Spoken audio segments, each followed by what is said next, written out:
அன்பிற்குரியவர்களுக்கு வணக்கங்கள். இன்றைய வீடியோ தொகுப்பில் 141 கிராம சேனத்தலைவர் சமுதாய வரிதாரர்களுக்கு பாத்தியப்பட்ட ஆழ்வார்குறிச்சி ஸ்ரீ காக்கும் பெருமாள் சாஸ்தா மற்றும் சக்கரவர்த்தி மாயாண்டி எனும் ஆழ்வை ஸ்ரீ சுடலைமாட சுவாமி திருக்கோயில் தோன்றிய வரலாறுதனை பார்க்கலாம். நெல்லை மாவட்டம் அம்பாசமுத்திரம் அருகே உள்ள கிராமம் சுந்தரபாண்டியபுரம். இங்கு விவசாயம் தொழில் பார்க்கும் மக்கள் ஏராளம்.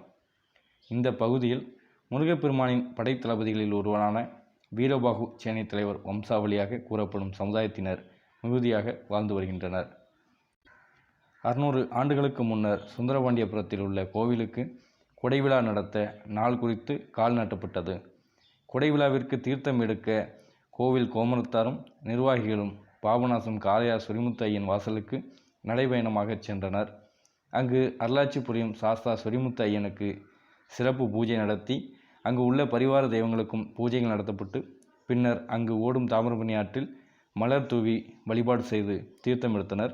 சாஸ்தாவின் சன்னதி முன் தீர்த்த குடந்தனை கோயில் கோமரத்தார் தலையில் தூக்கி வைத்தனர். அதன் பின் அனைவரும் மீண்டும் நடைபயணமாக சுந்தரபாண்டியபுரத்திற்கு திரும்பினர். தீர்த்தத்துடன் நடைபயணமாக வரும் வழியில் பொட்டல்புதூர் அருகே ஆழ்வார்குறிச்சி என்று சொல்லப்படும் ராமநதி ஆற்றங்கரையோரம் வரும் வேளை மதியம் ஒரு 3 மணி இருக்கும். வெயிலின் தாக்கத்தில் மேலும் பசியின் காரணத்தால் உடல் சோர்ந்து போன நிர்வாகிகள் கருவேலமரம், வேப்பமரம், ஆலமரம், அரசமரம், மருதமரம் எனும் மரங்கள் வரிசையாக இருப்பதை பார்த்து அந்த காற்றோட்டமான சூழலில் ஓய்வு எடுத்தனர். ஓய்வு எடுத்து மாலை 5 மணி வாக்கில் கோமரத்தாடியின் கட்டளையின் பேரில் அனைவரும் கிளம்ப முற்பட்டனர். அந்த சமயம் தரையில் இருந்த தீர்த்த குடத்தை எடுக்க முற்படும் போது அது வராமல் தரையோடு ஒட்டி கொண்டது. எவ்வளவோ பலம் கொண்டு முயற்சித்தும் அங்கிருந்த தீர்த்த குடந்தனை எடுக்க முடியவில்லை. ஆச்சரியத்தை அனைவரும் திகைத்து நிற்க கோமரத்தாடியிடம் நிர்வாகிகள் என்ன செய்வது என்று சொல்ல கோமரத்தாடி ஐயா மாயாண்டியை மனதில் நினைத்து கொண்டு, இது உனக்கு கொண்டு வந்த தீர்த்த குடம், எங்களை இப்படி சிரமப்படுத்துகிறாயே ஐயா, இரவு பொழுது எப்படி நாங்கள் வருவோம் என்று சொல்லி வேண்டிக்கிட்டு தீர்த்தகுடம் அருகில் செல்லும் வேளை ஒரு அசரீரி கேட்டது. என்னவென்று எல்லோரும் கேட்ட வேளை, சத்தியத்தின் தெய்வமான மாயாண்டி சுடலை ஈசன், நான் இங்கேயே இருக்க விரும்புகின்றேன். எனக்கு இந்த இடம் பிடித்தமாகி போனது. எனவே எனக்கு இங்கே ஒரு நிலையம் கொடுத்து வாருங்கள். சுந்தரபாண்டியபுரத்தில் கோவில் கொடைவிழா நடத்தும் போது எனக்கும் இங்கு பூஜை வைத்து வழிபட்டு வாருங்கள். நான் உங்களை வாழ்வில் மேம்படுத்துவேன் என்று வாக்களித்தார். அதன்பின் எனக்கு பூஜை வைத்த பின்புதான் நீங்கள் தீர்த்த குடத்தை எடுக்க வேண்டும் என்று அப்பன் மாயாண்டி சுடலை ஈசன் கூறினார். நிர்வாகிகளும் கோமரத்தாடியும் ஐயா மாயாண்டிக்கு பூஜை வழிபாடு செய்யவும் தீர்த்த குடமானது கையில் வருகின்றது. அதன்பின் அந்த தீர்த்த குடத்தை எடுத்துக்கொண்டு ஆழ்வார்குறிச்சியிலிருந்து சுந்தரபாண்டியபுரத்திற்கு சென்றனர். பின் சுந்தரபாண்டியபுரத்தில் கோயில் கொடையானது சிறப்பாக நடத்தப்படுகின்றது. அடுத்த ஆண்டு மாயாண்டியின் வாக்கின்படி கொடை விழாவானது ஆழ்வார்குறிச்சியில் நடத்தப்படுகிறது.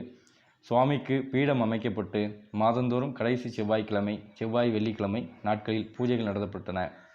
அதன்பின் பூஜைகள் நடத்துவது கொஞ்சம் கொஞ்சமாய் குறைந்து போய் பீடமாக வைத்த சுவாமிக்கு வருடத்தில் ஒரு முறை மட்டுமே வழிபாடு செய்தனர். அதன்பின் சில நாட்கள் கழித்து சுவாமியின் பீடம் வெளியில் இருப்பதால் மழை பெய்து நனைந்து மண்ணில் கரைந்து விடக்கூடாது என்று அந்த கோவிலை நிறுவியவர்கள் ஓலை கீற்றை வைத்து சிறிய கோவிலாக கட்டி வழிபட்டு வந்தனர். பின் நாட்களில் கோயிலை நிறுவிய சுந்தரபாண்டியபுரத்து சேனை தலைவர் சமுதாய மக்கள் சிலை ஒன்றை வைத்து வழிபட்டனர். முறுக்கிய மீசை முகத்தோடும் வீச்சருவாய் ஏந்திய கரத்தோடும் நின்ற கோலத்தில் அருள் புரிகிறார் ஐயா மாயாண்டி சுடலை. அதன்பின் கோயிலை நிறுவியவர்கள் சுந்தரபாண்டியபுரத்தில் இருந்ததால் மறுபடியும் பூஜை வழிபாடுகள் நடத்தப்படவில்லை.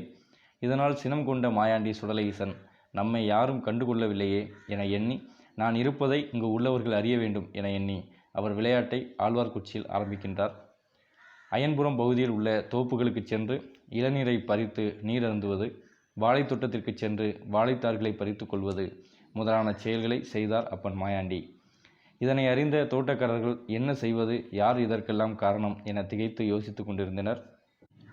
இவ்வளவு செய்தும் யாரும் நம்மை கண்டுகொள்ளவில்லையே என எண்ணி எதிர்பார்த்து கொண்டிருக்கும் மாயாண்டி அட்டகசம் எனும் ராமநதி அணை கிடங்கு குட்டையில் உள்ள தண்ணீரை அந்த பகுதி மக்கள் குளிப்பதற்கு பயன்படுத்தி வந்தனர்.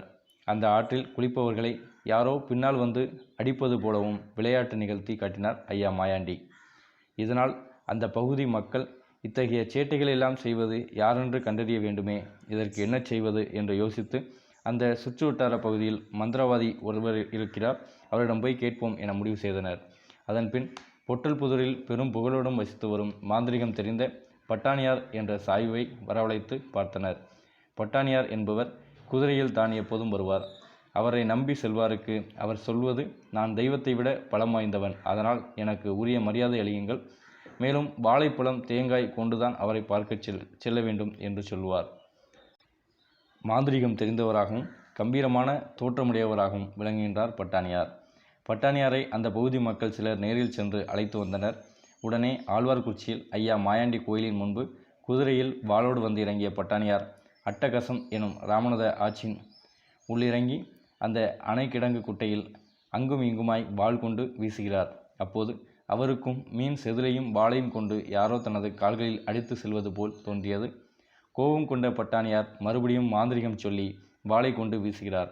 அப்போது அவரது தோள் பக்கம் ஒருவர் அடித்துவிட்டு செல்வது போல் மறுபடியும் தோன்றுகிறது. உடனே பட்டாணியார் வலி தாங்க முடியாமல் கரையேறி வருகிறார். கரைக்கு வந்த பிறகு வாளை வைத்து கொண்டு மந்திரங்கள் பல சொல்லி பார்க்கிறார்.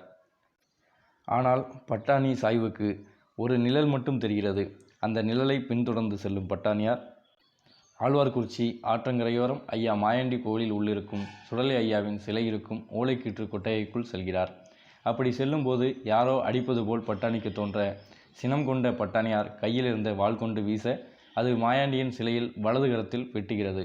வெட்டப்பட்ட சிலையில் இருந்து இரத்தம் வர அதை கண்ட அச்சம் கொண்டு திகைத்து நின்றார் பட்டாணியார். பின் நமக்கு மீறிய ஏதோ ஒரு பெரிய சக்தி இங்கு இருக்கின்றது என அறிந்து பயம் கொண்டு குதிரையில் ஏறி புறப்பட தயாரானார். இதை கண்ட மாயாண்டி சுடலை, என்னுடன் விளையாடிவிட்டு ஓடவா பார்க்கிறாய் என்று குதிரையின் காலை பிடித்து கீழே விழச் செய்கிறார். அதன் பின்பு கீழே விழுந்த பட்டாணியாரோ அஞ்சி நடுங்கி ஓட முயற்சி செய்ய மாயாண்டியோ பட்டாணியாரை அடித்து உதைத்து வதம் செய்கிறார். இறக்கும் தருவாயில் பட்டாணியார் சுடலையிடம், எப்படியும் என்னை கொன்று விடுவாய், நான் இருக்கும் வரை எல்லோரும் சாமியாக கும்பிட்டு பெரும் புகழோடு இந்த புட்டல் மண்ணில் வாழ்ந்து வந்தேன்.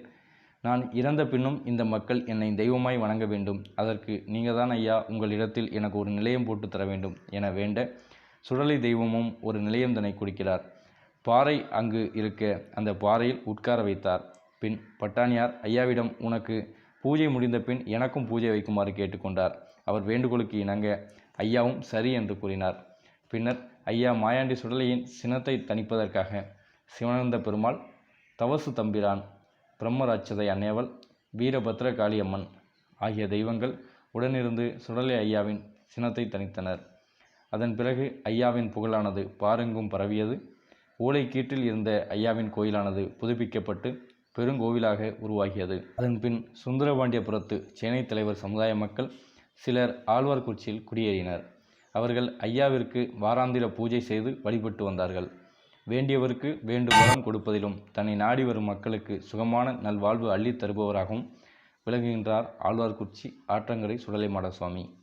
கேட்ட வரங்களை அள்ளி தருபவராக விளங்குவதால் சக்கரவர்த்தி மாயாண்டி என்றும், ஈசான மூலையில் குடிகொண்டு அருள்மலை பொழிவதனால் ஈசான மூர்த்தி என்றும், முன்னொரு காலந்தனில் கோயிலின் தென்புற பகுதி முழுவதும் கருவேல மரங்கள் சூழ்ந்திருந்ததால் ஐயா மாயாண்டியை கருமருதன் என்றும், ராமநதி கரையோரம் அமர்ந்து அருள் புரிவதால் ராமநதி வீரன் என்றும் அழைக்கப்படுகின்றார் ஐயா அப்பன் ஆழ்வார்குறிச்சி சுடலைமாட சுவாமி. அன்பு தெய்வம் ஆழ்வார்குறிச்சி சுடலைமாட சுவாமி பொற்பாதங்கள் போற்றி போற்றி போற்றி. நற்றுணையாவது நமச்சிவாயவே. சிவாய நம. நன்றிகள்.